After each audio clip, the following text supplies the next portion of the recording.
semuanya, selamat malam. Namo Sangyang Adi Budaya, Namo Buddhaya. Kembali bersama Suyeni malam ini bersama acara Live and Nature. Setiap minggu pertama dan minggu ketiga kita selalu tampil syarat dengan dharma dan penuh dengan informasi yang kekinian. So, jangan lupa di-subscribe sama dibunyiin loncengnya ya. Dan hari ini kita kedatangan narasumber yang luar biasa. Jauh kita import dari Semarang. Import salah ya. Ini masih lokal ya, tapi ini bener-beneran jauh ya. Beliau adalah Ayah Tita Carini Terry yang menyandang gelar SPB, MA dan PhD. Beliau adalah dosen dari STIAB Semaratungga. Selamat malam Ayah. Malam Ci, Namo Buddhaya. Oke. Nah, Ayah, ini topik yang sebenarnya bikin aku penasaran, seru juga. Tapi sebenarnya benar-benar topik malam ini adalah topik yang benar-benar dibutuhkan ya sama umat-umat kita. Terutama semenjak saya bergerak sering melakukan konseling, sadar gitu loh, oh ternyata umat Buddha itu banyak yang butuh ya. Dalam kehidupan sehari-hari pastinya setiap manusia kan punya masalah ya, Ayah ya. Entah itu gede, entah itu kecil ya. Nah, apalagi kalau sudah berkeluarga. Tapi ketika seseorang dalam kondisi terdesak, tertekan, atau situasi tertentu, kadang-kadang mau dia pendidikannya setinggi apapun membuat dia kehilangan kayak pemikiran yang irasional ya. Sehingga dalam kondisi ini dia kadang-kadang pengen punya penyelesaian yang cepat. Jadi sehingga dia nggak bisa memilah dan memilih jalur yang tepat, yang rasional, yang benar. Kadang menyelesaikan banyak masalah mereka dengan cara yang instan sehingga pergilah ke orang pintar. So topik kita malam ini Ayah, punya masalah pilih konseling atau ke dukun. Epic ya judulnya ya Ayah ya. Nah jadi gini Ayah, kan tadi sudah cerita setelah terjun di dunia konseling, banyak sebenarnya umat-umat Buddhis ya terutama ya, itu kebingungan dengan problem mereka. Sebenarnya masalah mereka tuh perlu dikonseling nggak sih? Nah terus udah gitu takutnya kalau konseling, apalagi kalau curcolnya sama temen, yang ada malah gosip beredar ya. Jadi ini atau kadang-kadang kalau kita dikit-dikit konseling sama anggota sangha juga tadi dibilang cengeng, nggak bisa menerima. Gimana Ayah kita bisa tahu kapan kita butuh konseling dan sebenarnya konseling itu manfaatnya apa ya? Oke, baik. Jadi konseling itu yang paling penting yang harus kita pahami adalah konseling itu berbeda dengan curhat-curhatan. Kalau konseling itu biasanya kalau curhat-curhatan akhirnya ya cuma begitu saja, mengeluarkan isi hati tanpa menemukan pengennya hati. Tapi kalau konseling itu lebih ke bagaimana dilakukan secara prosedural, lebih tersistematis, dan tentu saja ini tidak dilakukan oleh semua orang. Dalam hal bukan siapapun kita bilang ini konseling, enggak, tapi lebih ke orang yang memang punya keterampilan di sana, punya profesi seperti itu dan punya pengetahuan yang di sana. Jadi konseling itu lebih ke khususnya di bagaimana konselor meng-guide konsili atau yang pasien kita katakanlah begitu, tapi kita lebih menyebutnya sebagai konsili untuk membantu mereka menentukan sebenarnya pengennya mereka itu apa sih. Karena kan yang membuat jadi masalah itu adalah ketika apa yang ingin mereka inginkan itu tidak mereka temukan, akhirnya terjadi penolakan, pemberontakan. Nah ini yang menjadi masalah. Jadi kita membantu, konselor itu membantu meng-guide si konsili untuk menemukan sebenarnya yang kamu permasalahkan itu apa, yang kamu, sehingga di sana ketika dia tahu sebenarnya yang dipermasalahkan adalah A, maka kita melanjutkan yang lebih lagi, membantu dia, menuntun dia untuk menemukan kalau kamu pengennya begini, lantas kira-kira apa yang bisa kamu lakukan. Jadi membantu dia untuk menemukan sendiri masalah apa yang dia hadapi, lalu membantu dia untuk menemukan juga sendiri apa yang biasa dilakukan oleh dia untuk menyelesaikan masalahnya dia. Jadi kita nggak memberikan nasihat, karena belum tentu apa yang kita sampaikan itu sesuai dengan apa yang dia inginkan. Begitu. Oh, malah tidak memberikan nasihat ya, Ayah? Tidak. Tidak memberikan nasihat, misalnya saya pengennya begini begitu. Oh iya, kamu harus begini, harus begitu, harus begitu. Enggak. Kita membantu dia menemukan sendiri apa yang bisa dia lakukan. Bantu untuk menemukan sendiri itu tuh gimana ya? Misalnya dia dalam masalah kesulitan ekonomi, katakanlah begitu. Jadi kita nggak bilang, oh kamu harus begini, harus begitu. Kita akan bantu, oh kamu kesulitan, misalnya kesulitan ekonomi. Oke, kesulitan ekonomi. Sekarang pekerjaannya apa? Nganggur. Kenapa kamu nganggur? Capek, malas kerja. Kita akan bilang lagi, kalau begitu kira-kira kalau cuma hanya tiduran di rumah, mungkin tidak sih uang datang sendiri, misalnya begitu. Kalau pengen kaya, biasanya apa yang dilakukan oleh orang-orang pada umumnya? Dia akan cerita. Nah, itu. Oh, intinya adalah konseling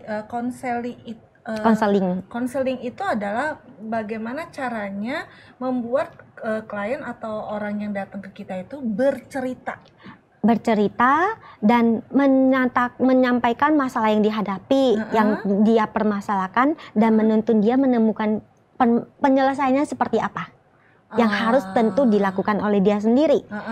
Begitu. Oke. Nah, tapi Ayah, sebenarnya kadang-kadang kita suka bingung ya, antara kita mau ketemu untuk konseling atau apa bedanya tuh konseling sama kayak apa sih, psikolog gitu loh, yang tugasnya itu tuh menurut kemarin sempat ngobrol kan sama Ayah bahwa seseorang membutuhkan konseling itu kan kadang-kadang ada butuh tahapannya gitu loh. Nah, berawal dari konseling terus tahap kesini tahap itu kayak gimana itu, Ayah? Iya, jadi kalau misalnya pada umumnya yang kita ketahui ada yang konseling, ada psikolog, terus ada lagi psikiater. Bedanya apa sih? Kapan kita harus ketemu konselor? Kapan kita harus ketemu psikolog? Kapan kita harus ketemu psikiater? Tentu ini dengan kondisi mental yang berbeda. Kalau untuk konseling atau konselor, kita datang melakukan sesi konseling atau bertemu konselor, itu ketika manusia ini, individu ini masih kondisi mentalnya itu dalam kondisi normal. Orang yang masih bisa diajak berpikir normal. Jadi boleh dikatakan kejiwaannya ini masih sehat. Jadi misalnya masih kalau nyambung, stres pun masih stres ringan. Kecemasan masih kecemasan ringan. Ini konseling bisa. Karena masih bisa diajak ngobrol, diajak berpikir, logikanya masih jalan. Tapi ketika mereka sudah mengalami katakanlah stres yang berat, terus katakanlah misalnya memiliki kecemasan yang berat, itu udah masuk ke dalam lebih masalah kejiwaannya lebih serius. Nah, ini butuh bantuan psikolog yang untuk menggali lebih dalam. Bukan berarti konselor ini tidak memahami kejiwaan. Tetap mereka akan punya keterampilan seperti itu, cuma tidak sedalam yang psikolog. Lalu kalau untuk psikiater bagaimana? Ini yang sudah berat. Stres yang sudah berat, di mana dengan hanya menggali secara kejiwaan saja nggak bisa, harus dibantu dengan obat. Sehingga butuh ditenangkan dengan obat terlebih dahulu, baru bisa diajak bicara. Atau minimal membantu dia tenang dulu. Untuk dalam masa ini, ketika dia dibantu dengan tenang sama obat, bisa berpikir lebih normal. Nah, ini bedanya. Karena mereka yang mengalami stres, mengalami kecemasan dan sebagainya itu yang berat ya, ini yang saya katakan kategori berat, itu otak mereka itu memproduksi zat kimia yang udah berbeda. Oh gitu. Sehingga harus dibantu dengan obat. Jadi dengan hanya ngobrolan orang biasa itu nggak bisa. Udah nggak bisa lagi. Udah nggak bisa. Oh ya, ini Ayah, ini kebetulan ada contoh kasus ya. Berapa hari yang lalu saya ada terima klien ya. Ini mereka pasangan suami istri yang masih muda banget, baru menikah. Ini kan kita dengar versi cerita dari sang suami nih ya. Jadi si suami ini bercerita bahwa ketika dia pacaran aja sama istrinya itu, udah menunjukkan tanda-tanda bahwa istrinya itu tuh sebenarnya adalah orang yang depresi. Tapi karena cowok ini, kebetulan kita kenal juga sama cowok ini dan karakternya, jadi kita agak percayalah kalau dia bilang dia orangnya sabar. Jadi dia merasa bahwa calon istrinya ini depresi, oke, mungkin dia punya masalah family problem, sehingga dia bilang, saya kalau nanti saya menikah nih sama si calon istrinya, mungkin dia bisa menjadi kayak apa tumpuannya segala macam. Nah, dia berharap setelah menikah sama istrinya ini, istrinya bisa lebih baik, depresinya bisa berkurang. Ternyata setelah menikah, apalagi udah punya anak, bukan tambah baik, tambah parah gitu ya.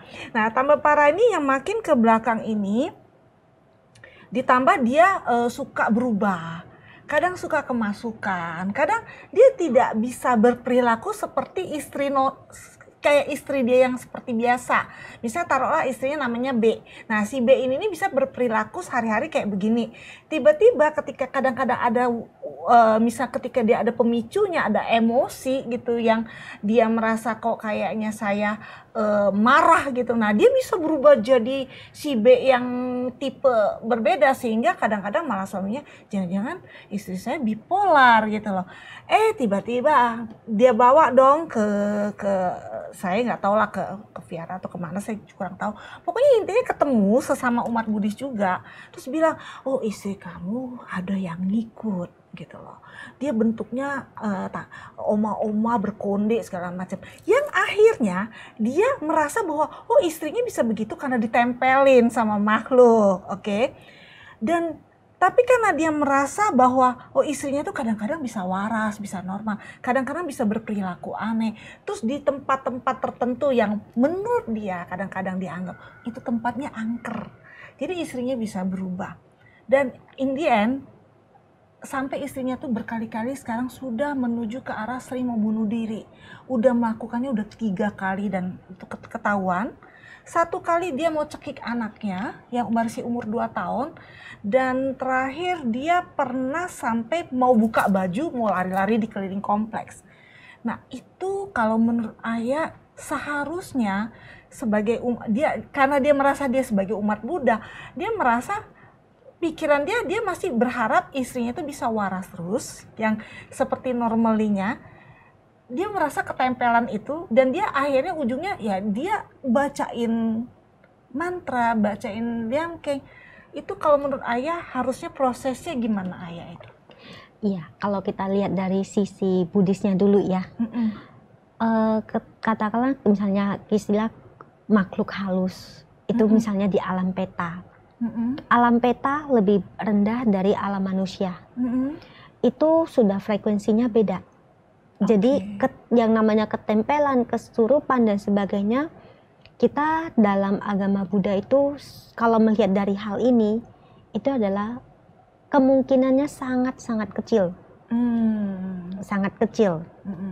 Sangat-sangat kecil. Dan bisa seperti ini, kita nggak bisa orang pintar. Nanti yang pintar dianya, kitanya yang maaf tanda kutip jadi bego karena logikanya kita nggak jalan. Lalu kita juga seperti begini, kita nggak tahu dari masa lalunya seperti apa. Jadi yang harus kita lakukan adalah pertama, mereka berdua itu harus konseling dulu. Oh, dua-duanya ya? Dua-duanya harus konseling dulu. Dalam hal ini untuk menggali sebenarnya antara suami istri ini sebenarnya ada ketidakpuasan apa sih di antara mereka? Kan bisa jadi ketidakpuasan ini yang menumpuk ini seperti bom waktu. Ketika ada ketidakpuasan yang dia nggak bisa terima, seperti tombolnya bom yang kepencet gitu, langsung meledak, nggak bisa dikontrol. Nah, ketika misalnya, tentu di sini yang saya katakan konselor adalah orang yang profesional, yang memiliki keterampilan dan sebagainya, dia akan mampu menilai sebenarnya ini masih bisa dibantu dalam tahap konseling apa enggak. Ya. Dan tentu saja harus dari keduanya ini mau membuka diri. Membuka diri. Dan mereka mau jujur dengan dirinya masing-masing. Sebenarnya apa sih yang membuat mereka tidak puas? Apa sih yang mereka inginkan? apa sih kalau mereka sudah menemukan apa yang membuat mereka tidak puas, apa yang mereka inginkan, baru kita bisa mengarahkan bagaimana yang bisa dilakukan apa sih untuk mencapai apa yang kalian inginkan. Kalau mereka, terutama yang katanya si istrinya udah begini begitu, masih dalam tahap kondisi mental yang normal. Tapi kalau misalnya melalui sisi konseling ternyata ditemukan, oh ini sudah bukan lagi ranahnya konselor, itu akan di refer ke yang pertama psikolog dulu. Psikolog untuk menggali lebih dalam. Tapi ternyata juga tidak mampu, ya mau nggak mau harus psikiater, harus dibantu dengan obat dulu untuk ditenangkan, baru bagaimana ketika dia bisa tenang mulai. Nah, jadi kalau dari kasus ini ya, Ayah ya, sebenarnya ini istrinya itu sudah dibawa berobat ya ke mana? Ke healer gitu ya, sampai yang healer terkenal yang di Bali, di-push untuk meditasi segala macam. Tapi udah orangnya kayaknya udah nggak mampu itu. Jadi itu gimana Ayah? Nggak bisa. Kita nggak bisa semua diselesaikan dengan meditasi. Kenapa saya katakan demikian? Memang meditasi itu adalah salah satu obat termanjur untuk menjaga kesehatan mental.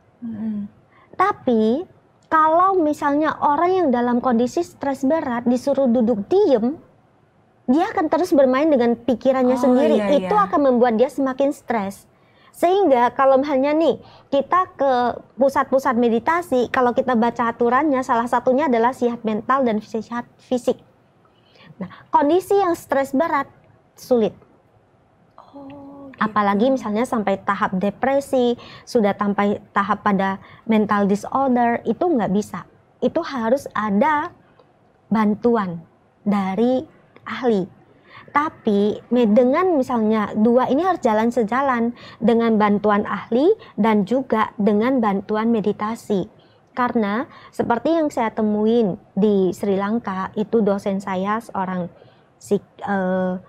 konselor yang bergerak di bidang Buddhis. Beliau itu ke rumah sakit untuk membantu pasien-pasien kanker. Jadi beliau obat jalan, secara mental juga dirawat. Akhirnya apa? Batin tenang, obat lebih bisa berjalan dengan baik. Karena kalau misalnya batin kita tidak kita hanya percaya dengan meditasi, artinya tidak ada satupun guru meditasi kita yang wafat karena sakit. Tapi nggak bisa begitu. Tetap sakit itu ada, tapi bagaimana mental kita sakit di saat fisik sakit. Mental kita sehat di saat fisik kita sakit. Dan untuk bisa membantu mental tetap sehat, ya di tahap-tahapan tertentu kita butuh yang ahli. Jadi nggak bisa seolah-olah langsung bilang, oh meditasi bisa menyelesaikan semuanya. Buddha tidak pernah menjanjikan hal itu. Buktinya Buddha juga punya jiwaka. Buddha sakit, jiwaka juga yang ngerawat Buddha. Benar itu. Iya. Jadi ya teman-teman ya, di sini kita harus cukup punya nalar ya. Ayah ya, punya nalar untuk kadang-kadang suka banget tuh Ayah, misalnya salah satu temanku, oh kalau kamu kena kanker ya, oh sakit begini, pergi ke ikut kelas meditasi pasti bisa ada teman bisa sembuh loh. Kan ini sebenarnya yang bikin sembuh itu mungkin obat-obatan, tapi karena dia punya mental health yang lebih sehat sehingga obatnya itu kerjanya lebih maksimal. Benar. Jadi teman-teman kalau yang kasih suka rekomendasi seperti itu, ya meditasi memang beneran bisa ngebantu ya Ayah ya, benar. Cuman nggak begitu juga caranya, jadi harus jalan dua-duanya ya Ayah ya. Iya, karena kalau misalnya misalnya nih kita kalau udah sakit, terus kita cemas, itu sakitnya akan terasa lebih sakit. Ya. Tapi kalau kita lihat guru-guru kita, saya pernah ketemu, kebetulan dulu guru meditasi saya yang di Myanmar, beliau itu ternyata menderita kanker otak. Kita nggak tahu kalau beliau itu menderita kanker otak. Beliau tetap bisa begitu tenang. Ketika memang sakitnya kumat, beliau nggak bisa bangun, beliau nggak bimbingan. Tapi ketika sakitnya nggak kambuh, beliau akan tetap bimbingan ke kita, memberikan bimbingan meditasi ke kita. Jadi kita nggak ada yang tahu. Begitu beliau meninggal baru diceritain kalau ternyata Bante ini menderita kanker otak. Kita bisa lihat bagaimana kekuatan mental beliau bisa membantu beliau tidak menderita meskipun fisiknya menderita. Jadi mau nggak, kenapa? Karena kalau misalnya kita semakin stres, yaitu tadi otak kita akan memproduksi enzim yang bersifat tidak baik, negatif, dan itu akan lebih mudah menyerang bagian tubuh yang rentan, sehingga ya sakit akan menjadi semakin parah. Oke, jadi ciri-ciri seseorang yang memang dia harus menjalani pengobatan yang lebih ekstra ya, Ayah ya, misalnya kayak dia harus ke psikiater, dia harus minum obat tertentu, berarti ini seseorang yang memang dia udah nggak bisa mengendalikan perilakunya. Misalnya kayak contoh kasusnya yang klien saya itu, dia sampai mau ke depan, dia mau cekek anaknya, itu berarti dia harus itu. Apakah itu dengan obat dia bisa membuat dirinya lebih tenang, dan ketika mungkin nggak, misalnya dia setelah dengan dia obat dia lebih tenang, terus dia menjalani proses pengobatan secara spiritual gitu? Bisa. Oh bisa. Karena saya juga pernah ketemu nih satu pasien yang begini, dia mengalami gangguan kecemasan yang harus terikat dengan obat. Kita ajak dia meditasi, tapi saya selalu bilang, kamu tetap harus sama obatmu. Cuma mungkin secara bertahap kurangi dosisnya. Dan dia meditasinya rajin, rutin, obatnya rutin, tapi mulai dikurangi sampai terakhir 3 bulan kemudian ke dokter. Dokternya bilang, kamu sudah boleh stop obatnya. Oh, oke. Jadi teman-teman, ya sekali lagi perlu diingat, meditasi itu membantu kita ya dalam hal membuat kita lebih sehat, mental kita juga lebih sehat, tapi bukan berarti kita harus kayak cuman hanya satu arah yang itu medisnya dilepasin, nggak boleh bisa, ya. Nggak bisa. Oke, nah ini ada pertanyaan berikutnya ya, yang semisalnya nih ya, kan kayak kasus hubungan suami istri yang dimana seseorang yang tinggal sehari-hari bersama suami atau istrinya, atau seorang anak yang tinggal sehari-hari bersama orang tuanya. Terus ternyata yang menyebabkan ini seseorang punya masalah atau depresi atau apapun itulah ya, itu adalah orang yang dekat sama dirinya sendiri. Ini dalam kategori tahap misalnya nih orang masih bisa masih bisa masih bisa berpikir, belum perlu obat.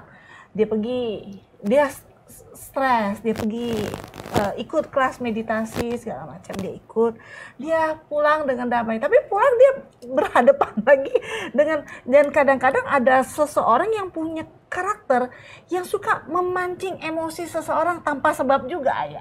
Nah itu kan kayak apa ya, kayak pingpong aja bolak-balik gitu. Nah itu gimana?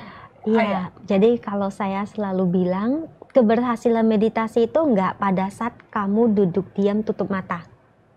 Semua orang bisa melakukan itu dengan nyaman. Misalnya, saya mengembangkan semoga semua makhluk berbahagia, semoga semua makhluk berbahagia, itu yang diulang-ulang. Tapi begitu ada yang ketok pintu, panggil, "Pa," diemin, "Pa," langsung, "Berisik, saya lagi meditasi cinta kasih, ganggu aja." Itu bukan meditasi. Meditasi yang sebenarnya itu adalah pengembangan batin. Jadi kalau mau mengecek meditasi kita berhasil atau tidak adalah bagaimana kondisi batin kita ketika buka mata. Sama nggak tenangnya ketika kita tutup mata duduk sendirian. Kalau belum, berarti belum berhasil. Dan juga meditasi ini kan ada bermacam-macam, terutama yang seperti yang diajarkan oleh Buddha. Meditasi, samatha, dan vipassana. Secara sederhananya, meditasi samatha itu lebih ke konsentrasi. Tapi kalau vipassana itu dulunya saya tuh berpikir, diterjemahkan ketika saya masih sekolah itu terjemahannya gini, vipassana bhavana adalah meditasi untuk mencapai pandangan terang. Waduh, kayaknya kok sulit banget ya. Pandangan terang itu yang harus jadi arahat. Lah kita kan masih manusia, untuk jadi arahatnya kapan gitu. Ternyata vipassana itu tidak serumit itu. Vipassana itu adalah praktek pengembangan batin yang sangat-sangat dekat dengan diri kita. Kenapa saya katakan demikian? Vipassana itu adalah melihat dengan jelas. melihat dengan jelas ini bagaimana ketika kita berlatih pengembangan batin, pikiran muncul, kita paham itu pikiran, kita jadi tahu ada ini baik, ini tidak baik, ini boleh, ini tidak boleh. Ketika perasaan marah muncul, emosi marah muncul, kita sadar itu ada pengeremnya. Coba bisa dibayangkan ketika kita marah dengan kondisi sadar, dengan kondisi tidak sadar. Ketika kita marah dengan kondisi tidak sadar, apapun bisa terbang. Tapi ketika kita tahu kita marah, sadar kita sedang marah, akhirnya oh ya, jadi kayak ada yang lebih mereda. Jadi yang harus kita lakukan adalah bagaimana kita melatih kesadaran kita dengan sungguh-sungguh. Karena kalau kita meditasi hanya sebagai pelarian, ya itu pingpong lagi. Dia tidak berlatih untuk bagaimana melihat kenyataan yang ada. Dan misalnya emosi muncul, itu juga adalah respon dari kita sendiri. Sebenarnya lingkungan luar itu nggak masalah. Yang selalu menjadi masalah itu adalah bagaimana kita merespon. Saya ambil contoh juga di tempat wihara kami di mana saya menetap. Kita ada program One Day Mindfulness seharian dari setiap bulan minggu kedua setiap bulannya dari jam 10 pagi sampai jam 7 malam. Dan juga meditasi rutin setiap minggu hari Selasa 2 jam. Itu kita sudah beberapa kali testimoni dari peserta. Mereka menyampaikan begini, dulu ketika saya belum mengikuti meditasi, saya itu kalau kebetulan anaknya semua itu di luar negeri. Ketika mendengar kabar anak dan cucu saya itu sakit, saya khawatir banget. Tapi setelah berlatih meditasi, kalau mendengar kabar itu, kabar yang sama, kondisi batinnya udah beda, responnya udah beda. Beliau sudah bisa menerima, ya sakit gitu. Sakit harus bagaimana? Ke dokter. Akhirnya dia tenang. Nah, ini apa artinya? Meditasinya berhasil. Kalau masih gelisah juga, ya percuma. Jadi di sana kita ketika berlatih meditasi pun kita harus bisa memilih guru yang tepat, itu penting. Dan bagaimana kita mengikuti bimbingan yang diberikan, itu akan sangat membantu. Tetapi kalau misalnya meditasi hanya untuk pelarian, itu nggak akan bisa. Itu banyak loh Ayah. Banyak, saya juga pernah ketemu. Ada yang anaknya katanya ada punya sixth sense lah, apa-apa. Harus ketemu guru, harus apa, mau ikut meditasi untuk bisa apa. Saya akan lihat, orang ini nggak akan tahan lama. Benar, datang sekali, 2 kali, 3 kali, 4 kali udah hilang. Karena dia punya sesuatu yang ingin instan, yang dimana tidak mulai dari diri sendiri. Mengharap ada kekuatan luar yang membantu, itu nggak akan pernah terjadi. Seperti yang sering saya contohkan, kita kalau lagi lapar, di depan kita ada makanan enak, kalau bukan kita yang makan sendiri, kunyah sendiri, telan sendiri, rasa lapar itu mau seenak apapun makanan di depan kita itu nggak akan pernah mengenyangkan kita. Apalagi minta tetangga yang makan. Akhirnya tetangganya kenyang, kitanya ngences, masih kelaparan. Artinya apa? Selalu harus dengan usaha pribadi. Kita sendiri nggak bisa mengandalkan orang lain. Orang lain hanya sebagai support system. Semua kendali ada di kita. Itulah hebatnya Buddha ketika mengajarkan kepada siswanya. Buddha memberikan kepercayaan, meyakini bahwa siswanya memiliki kekuatan untuk diri sendiri, bukan orang lain. Oke, jadi sebenarnya ini topik kita kan sebenarnya kadang-kadang orang punya masalah terus larinya ke dukun itu ya karena sebenarnya mereka mau mendapatkan cara yang instan ya Ayah. Seperti yang tadi Ayah bilang anaknya punya sixth sense. Sebenarnya anaknya mungkin depresi atau stres tapi dibilang punya sixth sense. Terus ujung-ujungnya dibawa ke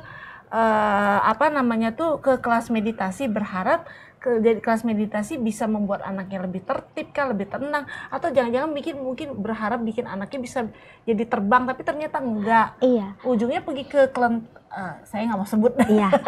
Jadi pergi ke tempat-tempat spiritual yang mungkin pakai kertas dibakar, mungkin udah gitu mungkin menganggap itu udah. Iya. Karena gimana beres. Anaknya nggak dia bilang anaknya punya sixth sense, jadi anaknya minder, ketakutan, nggak percaya diri ketika begini begitu. Tapi yang saya perhatikan ibunya itu setiap kali ketemu orang itu cerita kemana-mana anaknya begini begitu. Ketika kita begitu akhirnya anak kan nggak bisa percaya diri. Mau nggak mau jadinya anaknya minder. Jadi saya jadi melihat ini yang bermasalah bukan anaknya, tapi yang menimbulkan masalah itu justru ibunya. Jadi dengan begini kita pun harus belajar untuk introspeksi diri. Yang paling jelas adalah untuk kita mau bulat, mau lonjong itu bukan kekuatan luar, tapi kekuatan dari diri kita sendiri. Ini sehingga personality kita ya, tidak mencari bantuan dari luar, apalagi dengan cara instan. Itu tidak akan pernah membantu. Buddha udah pernah menyampaikan mau cari ke gunung, mau cari ke hutan itu nggak akan ada hasilnya. Jadi sebenarnya yang harus dilakukan adalah yang bersangkutannya sendiri harus punya niat untuk mereka menjalani proses penyembuhan itu ya Ayah ya. Iya. Baru itu semua metode-metode itu akan berhasil. Benar. Entah itu meditasi, even minum obat sekalipun kali juga Ayah dia harus punya niat untuk minum ya. Benar. Kalau misalnya mau ke konsultasi ke psikiater sebaik apapun, misalnya ketika harus tidak mengikuti anjurannya kan nggak akan pernah berhasil. Kita pakai Google Map aja lah. Oke, katakanlah Google Map sekarang banyak yang keliru. Nggak usah pakai Google Map, nanti nyembur kali lagi ya. Kita bilang aja, misalnya kita ingin pergi ke suatu tempat yang dimana kita tidak tahu itu tempatnya seperti apa, kita membutuhkan map. Peta sebagai guidance-nya kita. Kalau kita di peta sudah bilang kita lurus, tapi kita sengaja belok, ya nggak akan pernah sampai. Jadi harus ngikutin yang memang sudah ditunjukkan.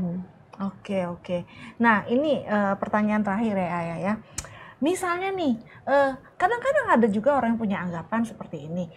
Kalau misalnya nih, kalau terutama apalagi yang saya bilang yang suka ke dukun misalnya. Oh dia lagi punya masalah bisnis, dia pergi minta sesuatu jimat atau apa. Atau kadang-kadang ada juga sih yang orang yang kalau kamu punya masalah, kamu pergi ke vihara ini aja, kamu akan bisa dapat ini. Atau bahkan kadang-kadang saya juga pernah dengar di Thailand ada satu biku yang katanya sakti luar biasa, sampai Andi Lau aja ke sana katanya gitu. Sampai orang Hong Kong banyak yang ke sana sampai antri-antri gitu ya. Itu sebenarnya kadang-kadang kan satu sisi kalau orang punya masalah kita juga suruh baca parita, baca sutra. Sampai ke orang-orang kayak begitu, orang spiritual. Itu sebenarnya pengaruhnya apa ya? Ya baik, misalnya nih saya kemarin di Pekanbaru Damatok saya baru bilang orang itu kan pengennya cepat kaya. Selalu dengan cara instan katakanlah misalnya ke dukun, lihat dulu dukunnya udah kaya belum, dukunnya sendiri aja nggak kaya terus minta dukunnya jadikan kamu kaya gimana caranya, ya kan? Iya. Jadi kalau benar bisa cara begitu dukunnya udah kaya duluan dan dia kalau sudah kaya nggak akan pakai cara begitu. Jadi kita itu logika juga harus jalan. Jadi jangan mau dibodohin gitu. Kalau memang dengan cara begitu bisa kaya, orang nggak usah bangun pagi kerja keras, nggak usah. Itu nggak akan pernah terjadi. Itu tidak akan pernah terjadi. Dan yang begitu-begitu juga sudah termasuk jelas dikatakan oleh Buddha sebagai mata pencarian yang dilarang, yang tidak boleh, yang tidak diperkenankan oleh Buddha. Jadi kalau bisa dengan cara instan begitu, tidak akan orang udah nggak perlu kerja, udah nggak perlu ngapa-ngapain, tinggal minta dengan satu kekuatan atau satu sosok yang dianggap mampu, itu sudah selesai semua masalah. Tapi nyatanya kan nggak begitu, nggak bisa. Kalau misalnya dengan baca parita, ada yang misalnya sering nih saya ketemu orang yang ketika usahanya susah datang ke saya minta didoakan biar bisa cepat kaya, usaha lancar dan sebagainya. Saya bilang kalau memang hanya dengan berdoa bisa kaya, saya sudah kaya duluan. Tapi buktinya saya yang sering berdoa pun gak kaya-kaya. Artinya apa? Tidak bisa dengan cara begitu. Buddha, kita baca parita, kita baca sutra, itu untuk apa? Untuk mengingatkan kembali apa yang pantas dan tidak pantas untuk kita lakukan. untuk membantu kita membangkitkan kembali aspirasi yang ada pada diri kita, untuk membantu membangkitkan kembali bagaimana kita mengingat keagungan Buddha. Ketika itu kita lakukan, ini batin kita akan tenang, kita akan mampu mengikuti instruksi yang telah diberikan, maka itu akan bisa tercapai. Karena kita tahu proses tidak pernah mengkhianati hasil. Meskipun kita tahu banyak pengaruh faktor-faktor lain, tapi minimal itu sudah membantu jauh lebih baik. Jauh lebih baik. Dan tentu saja segala sesuatu itu membutuhkan proses. Tidak ada yang terjadi secara instan. Begitu. Jadi Buddha tidak pernah menjanjikan begitu, tapi Buddha menyampaikan bahwa jalan telah saya tunjukkan. Yang artinya apa? Kalau ingin seperti saya, terbebas dari penderitaan, ya ikutin jalan yang sudah pernah saya tapaki. Kalau saya jalannya lurus, kamu jalannya belok, ya udah, tujuan kita akan berbeda, hasilnya akan berbeda. Kalau mau hasil yang sama, ya harus ngikutin jalan yang sama, begitu. Apakah kalau misalnya seseorang yang punya masalah atau dia cenderung stres, ketika dia pergi ke tempat kayak Vihara sini itu akan membantu kah, Ayah? Iya, saya berani mengatakan itu akan sangat membantu. Kenapa? Ketika kita pergi ke wihara, kita berada di hadapan altar yang begitu agung, begitu tenang, rupang yang begitu menyejukkan, itu tanpa kita sadari itu sudah satu kekuatan yang bisa membantu menguatkan mental dan psikologis kita. Apalagi ketika kita berada di hadapan Buddha Rupang, itu mengingatkan kita akan keagungan Buddha. Sehingga ketika kita tenang, kita akan mampu melihat dengan jernih apa sih yang menjadi masalah kita. Yang selalu yang membuat kita semakin semberaut itu kan batin kita itu gelisah, cemas, pikirannya kemana-mana, nggak tenang. Akhirnya kan ya seperti air keruh. Kita nggak bisa lihat itu airnya adanya apa sih. Tapi ketika batin kita tenang dengan pergi ke wihara, melihat keagungan Buddha dan membangkitkan kita akan keagungan Buddha dan sebagainya, batin kita tenang, batin kita itu akan seperti air keruh yang mulai mengendap-mengendap. Sehingga kita lihat dengan jelas nih, isi dalamnya apa, ada kotoran apa aja, bisa kita keluarkan. Artinya apa? Kita tahu sebenarnya yang membuat kita gelisah, membuat kita takut, membuat kita cemas itu apa. Oh, ini. Akhirnya kita tahu ini harus bagaimana, ini harus bagaimana. Ini akan sangat membantu sekali. Oh, oke. Gitu. Jadi teman-teman ya, kesimpulannya bahwa jangan sampai absen ke wihara. Karena sebenarnya adalah bagian dari kita, pelatihan diri kita ya. Karena dengan keagungan yang ada di wihara itu. Dan ketika doa bersama pun itu benar, itu membangkitkan semangat yang berbeda. Ketika kita berdoa bersama, suaranya itu akan sangat harmonis. Suara menjadi akan sangat indah. Itu juga akan sangat menenangkan. Ini buat kita punya mind tuh jadi lebih tenang. Benar, itu juga akan sangat membantu. Saya tuh sering sekali terharu, misalnya kita tahu kalau di Indonesia anggota sangga sangat sedikit. Saya tuh sering sangat terharu ketika anggota sangga berkumpul bersama membacakan parita. Saya ada kebahagiaan yang sangat luar biasa. Ini.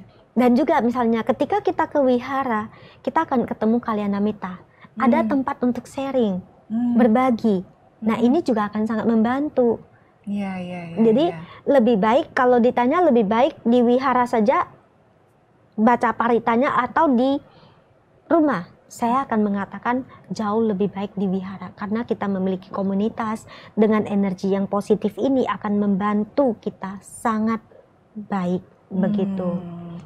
Oke ya teman-teman ya, jadi perlu diingat ya bahwa nggak akan sia-sia kalau kita mendatangi tempat apalagi yang mempunyai energi positif ya terutama ya.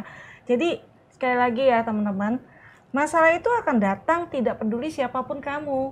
Mau kamu pendidikannya tinggi, atau kamu orang kaya, orang penting, orang berposisi, atau pejabat sekalipun yang berlatar belakang yang hebat banget, masalah itu tuh selalu ada dalam hidup kita. Dan stres yang diberikan dalam keseharian kadang nggak cukup ya, nggak cukup membuat kita itu tuh membuat strategi, oh penyelesaiannya gimana ya, apa yang harus kita lakukan ketika kita lagi kusut pikirannya, kita lagi stres ya otomatis kita nggak bisa mendapatkan penyelesaian yang pas buat kita. Sehingga disitulah kita butuh konseling. Di saat orang tertekan, tidak punya tempat konsultasi, kadang-kadang dia merasa, oh kayaknya saya udah cukup punya sering baca parita atau sutra, saya sudah cukup punya kekuatan spiritual, sehingga kadang-kadang ada juga orang itu nggak merasa butuh untuk bantuan konseling.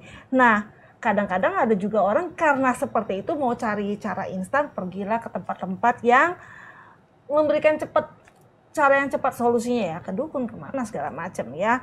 Nah makanya zaman sekarang dukun itu laku Ayah, karena orang sekarang apalagi habis pandemi kan banyak yang orang punya masalah ya. So kesempatan kali ini saya memperkenalkan yang namanya CD Counseling teman-teman ya. Dimana CD Counseling itu adalah program kita nih, Life and Nature itu merupakan program yang mensupport CD Counseling yang mempunyai 4 pilar, yaitu masalah kalau kita punya masalah kesehatan atau psikologi atau masalah hukum, masalah ekonomi, silakan kontak ke CD Counseling ya, di mana kamu akan dibantu oleh konselor-konselor yang profesional dengan nomor kontak 081198733000. Dengan senang hati konselor yang profesional ini akan membantu Anda ya. Kecuali kalau ada tindakan khusus ya, baru mungkin dikenakan biaya, tapi Anda feel free banget boleh kontak ke nomor ini. Kalau kamu punya masalah dan kamu mau konseling di tempat yang tepat. Jangan konseling tempat yang salah ya teman-teman ya. Salah konseling salah hasil, salah fokus salah hasil juga. Yang ada gosip beredar, repot kan. Oke ya, Ayah makasih ya atas, oh iya bentar Ayah, saya masih ada satu informasi lagi. Aplikasi Budayana namanya ya. Jadi ada agenda kebaktian, kegiatan, artikel Buddhis, juga untuk dapetin kartu tanda umat Buddha, masih banyak fitur lainnya. Silakan download aplikasi Budayana ya. Melipir jempolnya ke Google Play Store ataupun ke App Store. Oke. Makasih Ayah atas waktunya, sama-sama. meluangkan waktu jauh-jauh dari Semarang. Kayaknya Ayah juga belum sempat pulang ke Semarang ya, baru dari Bangkok ya, kayaknya baru dari Thailand ya. Makasih banget atas waktunya, sharing dharmanya. Semoga kita berjodoh bisa ketemu di acara Life and Nature berikutnya. Terima kasih. Terima kasih semua teman-teman. Namo Sang Yang Adi Budaya, Namo Buddhaya. Namo Buddhaya.